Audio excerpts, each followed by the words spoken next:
All right. So I'm gonna show you 5 images, and then we're gonna have a little bit of a conversation about these images. All right. So let's pop the first one up, Marianne.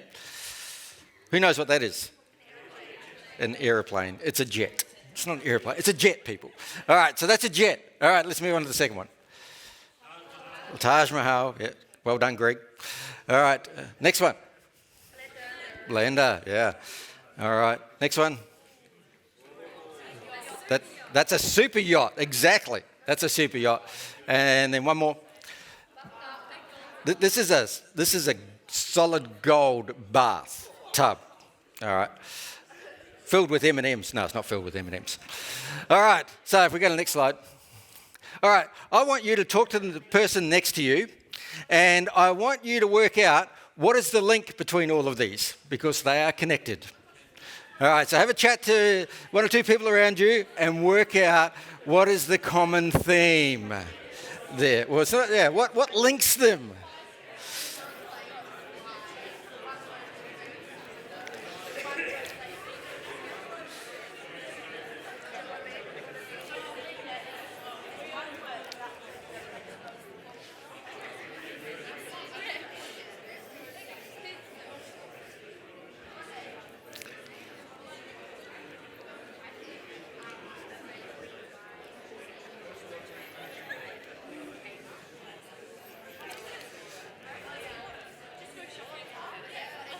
All right, how we going, people?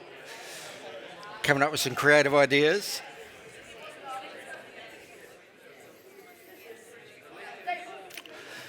All right, okay. Let's see if you've come up with the same thing I did, because this is the test, right? Whether your mind works like mine, so there's not much chance of us landing on the same page here.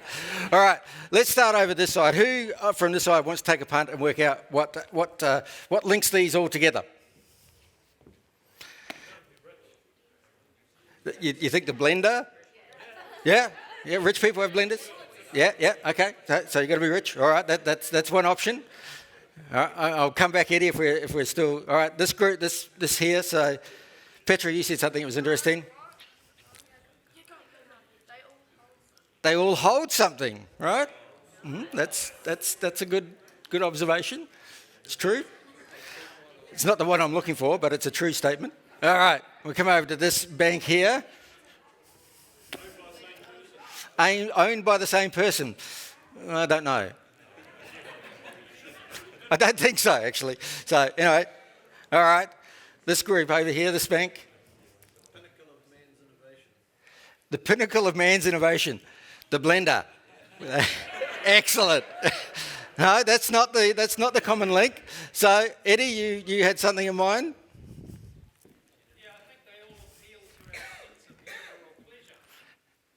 Yep. But that's not the link. This one. I'm only going through once more. Oh, Sam. They all have value. Yes. Design. They all have design. Yes. These are all true statements, but it's not the thing that links them. All made in India?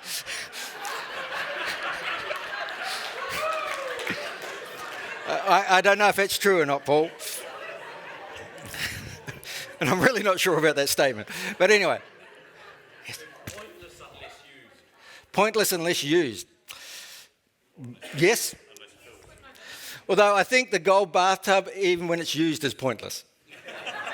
All right. Do you want All right. So the thing that links all of these together is that they were all gifts. Did anyone say that? See, Jim, you should listen to your wife more often, all right? Okay, they were all gifts. I gave Roz the blender, in case you're wondering, all right? So, not last week. It was actually, no, that's a story for a different time. All right, but all of these, scrap the blender, all of these were gifts that someone gave to someone else significant in their life. They're all pretty extravagant, aren't they? The Taj Mahal, that's a gift that took like 22 years. Imagine that if you said to your significant other, I've got something for you. It's coming in 22 years. But it was like, no, it just took forever. And then the other gifts there, they're all significant and extravagant, aren't they?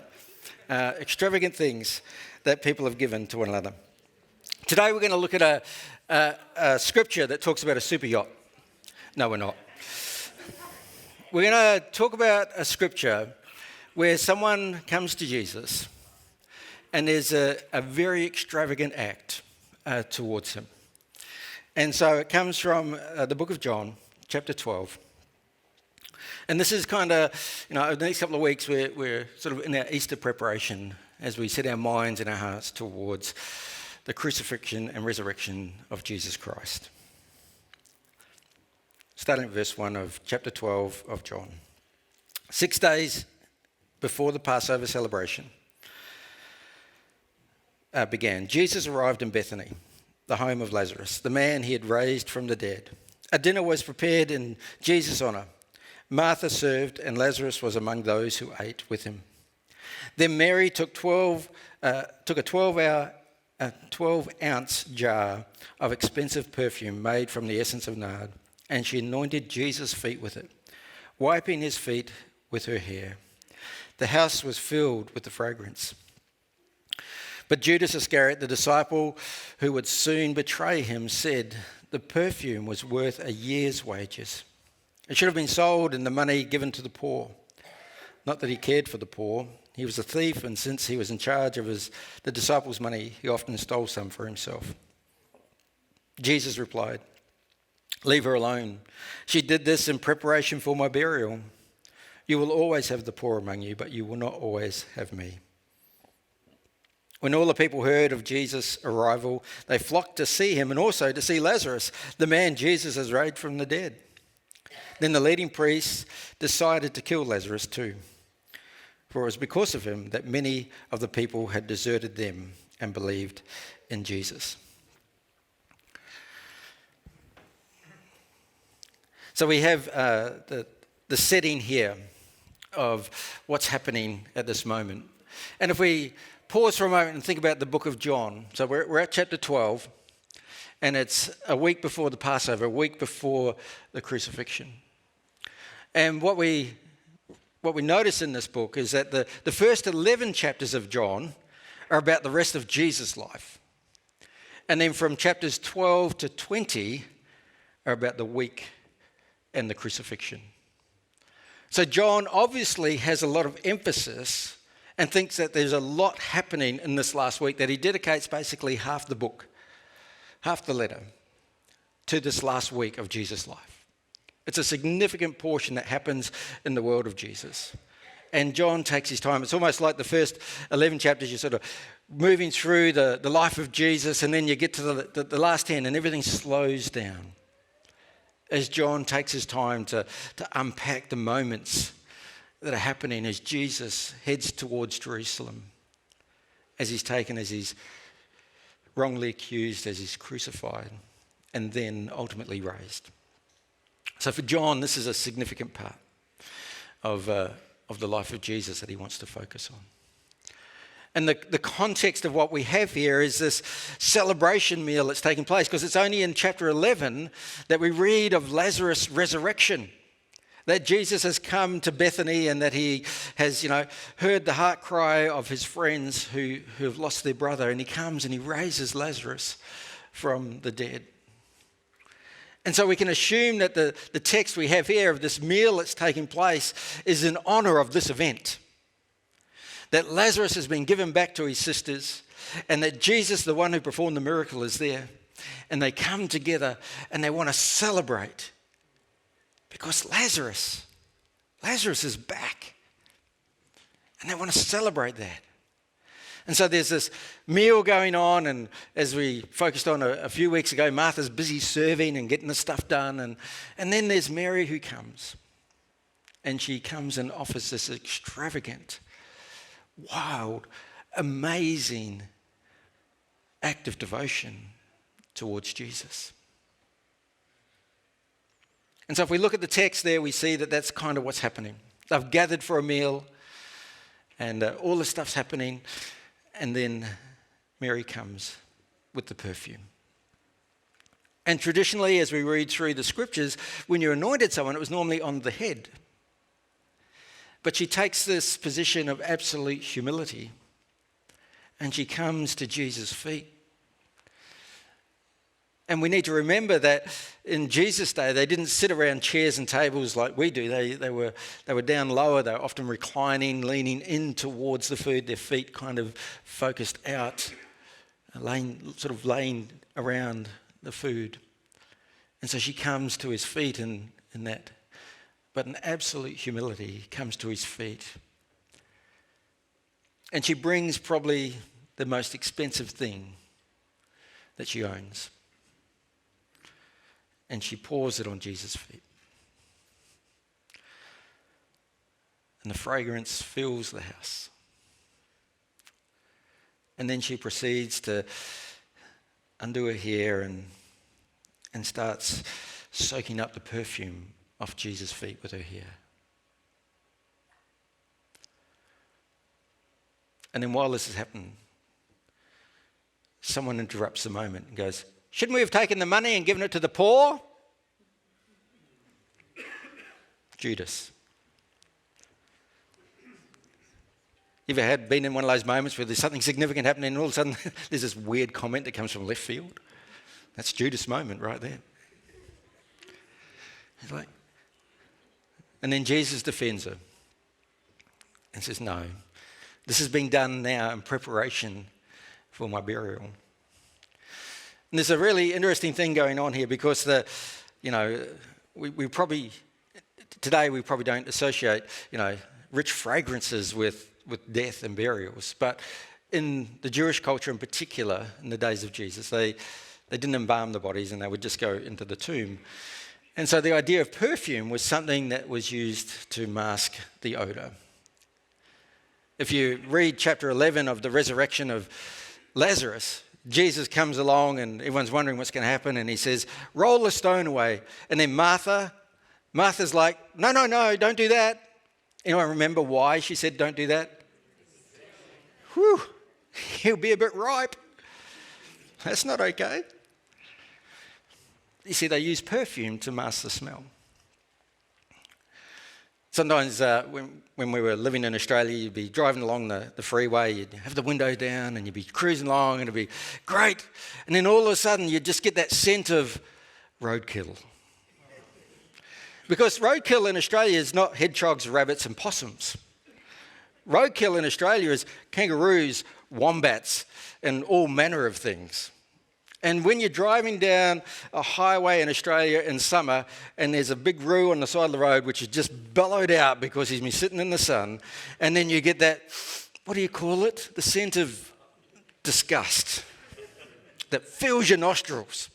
And I suspect, living here in Taranaki, that some of you have stumbled across a decaying animal, much to your surprise. The smell isn't pleasant, is it? It's something that might even turn your stomach at the wrong moment. It's kind of like, oh. And so the idea of perfume being used in the burial process was often around masking the smell of death, masking the smell of a decaying body. And even though they were in a tomb, there would still be that sense that some of it might sneak out.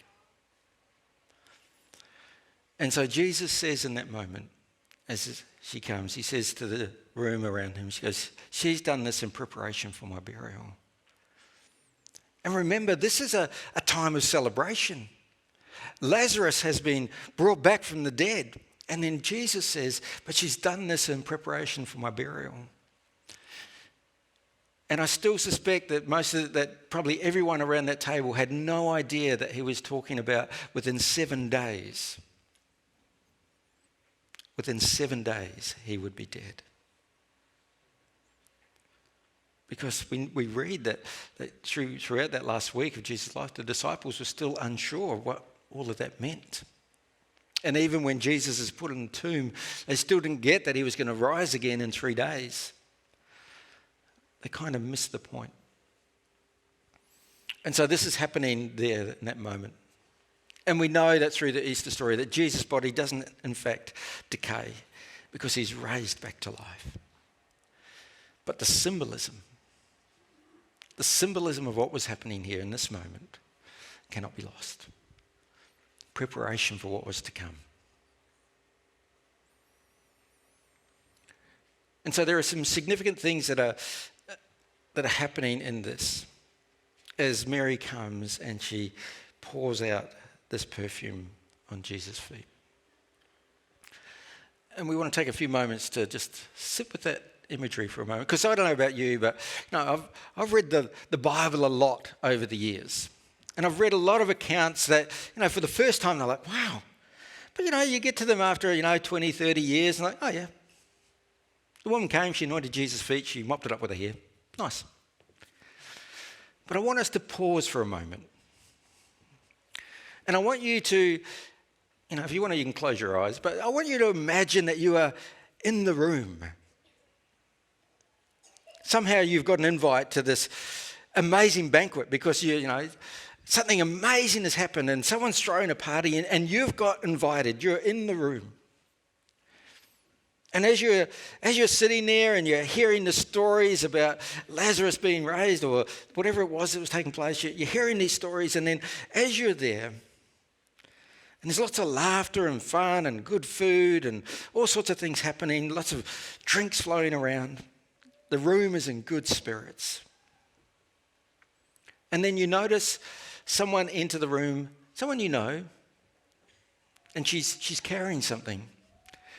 And then you recognise what she's carrying. It's like, oh, that's something she's been keeping for a very long time.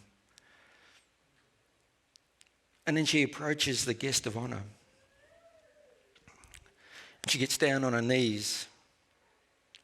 And she cracks open what she has and she starts just pouring it over the feet of Jesus.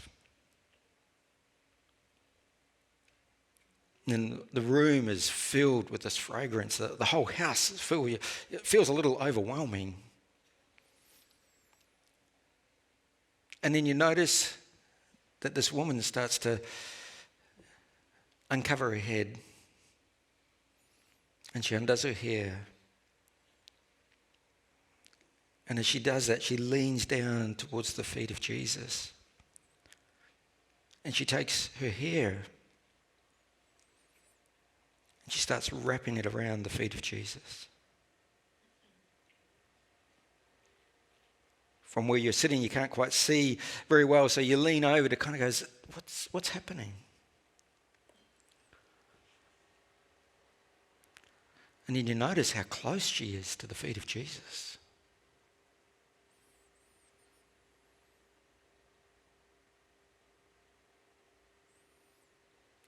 How do you feel as you witness that?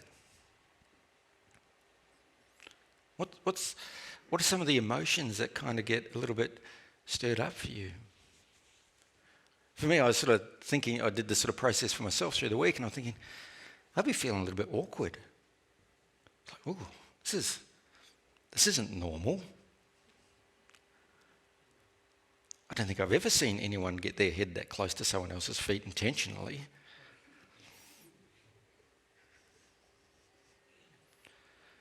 But there's this deep devotion being expressed.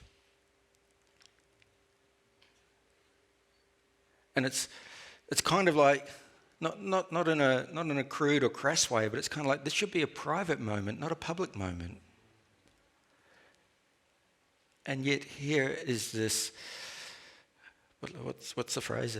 A PDA, public display of affection, very public, very intimate, and the room witnesses it. And so there's something really significant that's happening here as Mary does this. Her wild, extravagant act of devotion towards Jesus. A place where she is completely humble before him. She's received something back that was so precious to her brother, and she wants to express her thanks towards Jesus. And so she takes the most expensive thing she has to do that.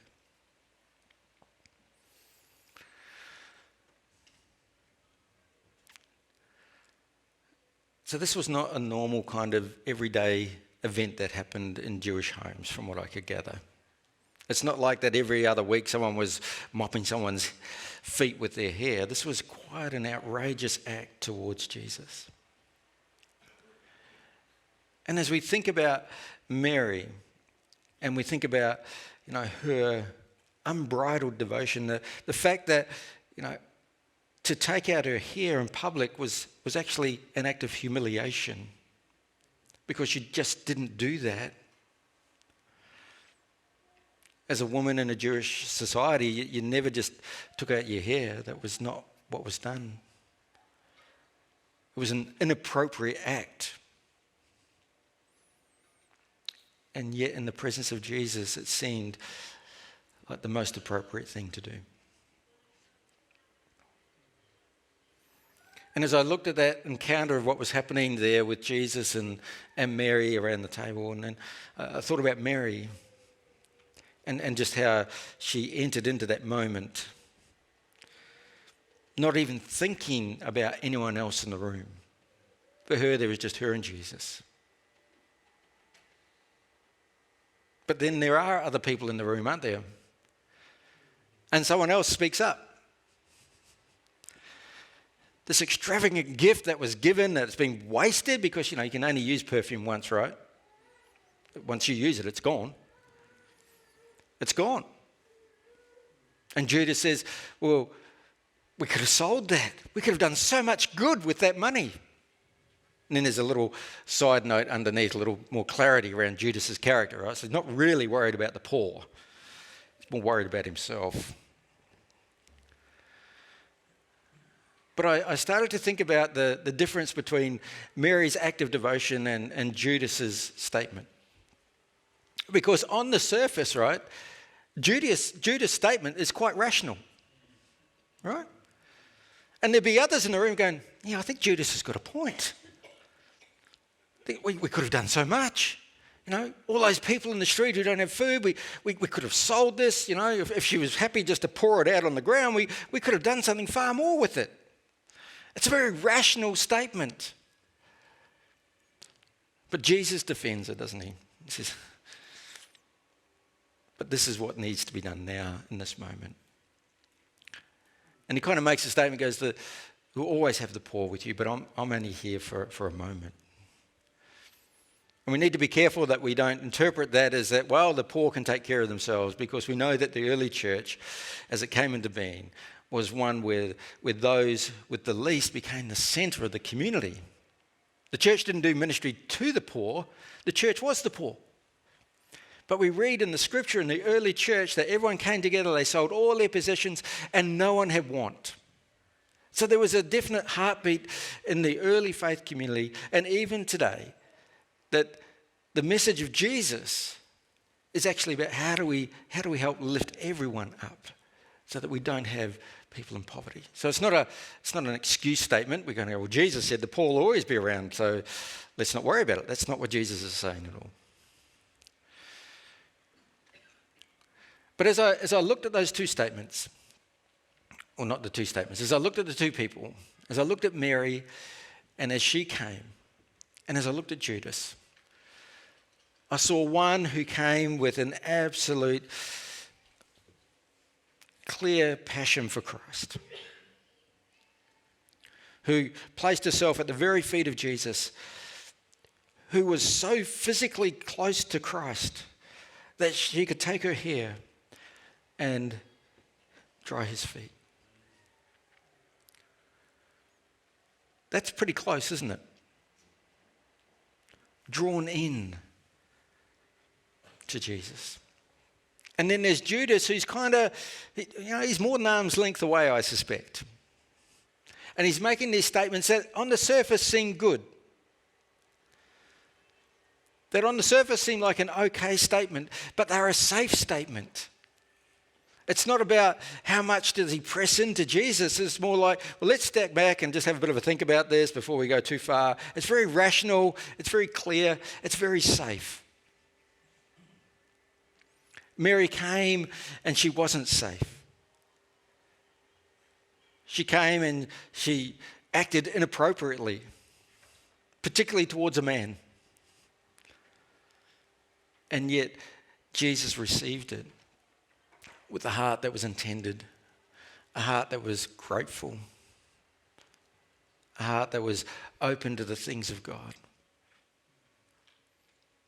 And we also need to remember that Lazarus and Mary and Martha, they had a pre-existing relationship with Jesus. They were friends before Lazarus died. And so when Lazarus died, Mary and Martha felt that they could go to Jesus. Actually, they sent the message to Jesus before he died. They said, Lazarus is really sick. It'd be great if he could come. Because they knew that Jesus could do something. So there was a pre-existing relationship. It's not just this moment. But there's this idea that as we see in this, that sometimes I think it's easier to keep Jesus at arm's length. That we can do the good, make the good statements, do the things that appear to be on the surface, like Lazarus' statement, like fair, rational response to what's happening. Our vision statement says that, we want to be an authentic community, that passionately follows Christ. Passionately follows Christ. And I don't know what that means for you, to be a passionate follower of Jesus. But I've seen people who are passionate about things in their world, and they aren't really that concerned about the people around them. You go to a footy game and you've got men who, hardly say boo during the week. They're very reserved in what they do. And then all of a sudden, roar for their team. They don't care about the people around them. And yet often my observation around the Christian community is that we're safe and rational. We don't want to be seen as the fanatical group who are totally sold out for Jesus. We've kind of got enough to keep us okay.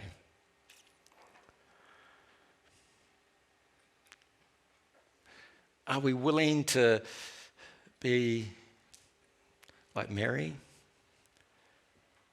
where there might be times when we are humiliated for the sake of our relationship with Jesus, that we are so drawn into wanting to be in his presence?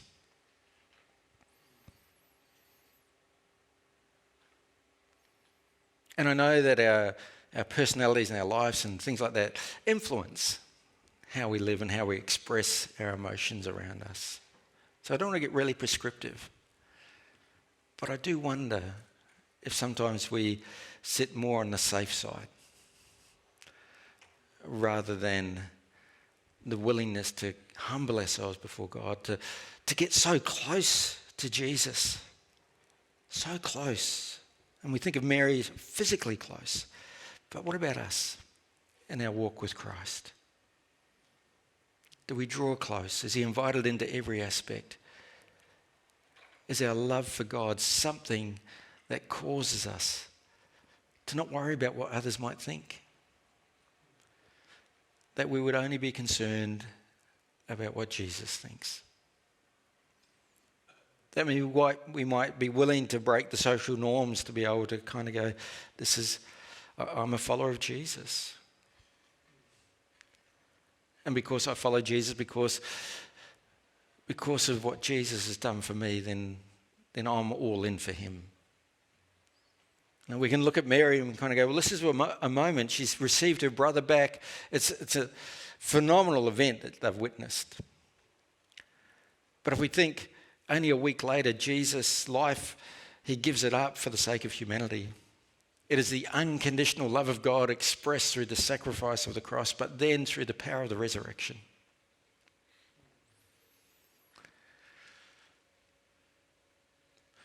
And so I want to just encourage you as we sit with this idea of being passionate followers of Christ,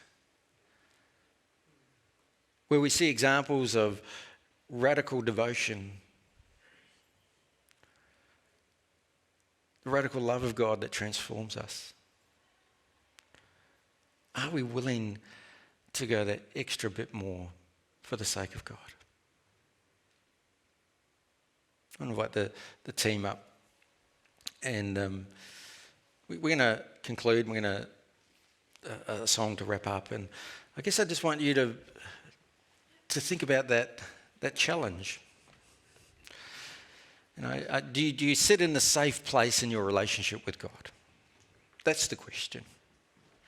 Are we in the safe zone where we just do enough good, where we've just got enough Jesus to make us feel okay?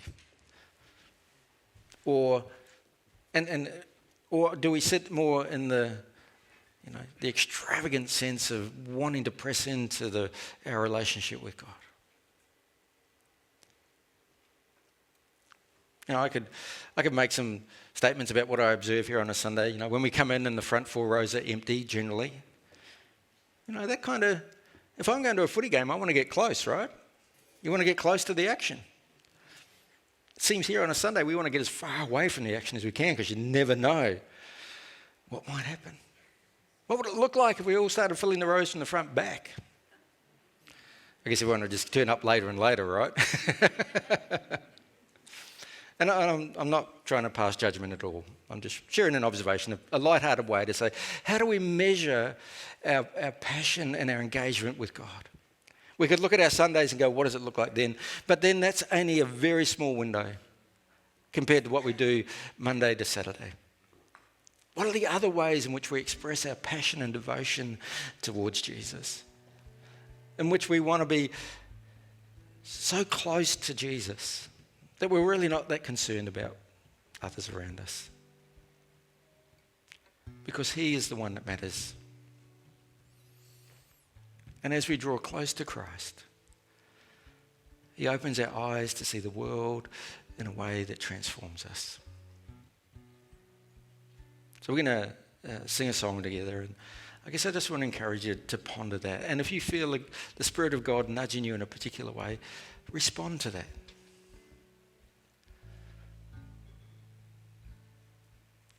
What is the one thing that you're noticing the Spirit of God encouraging you towards? Thanks.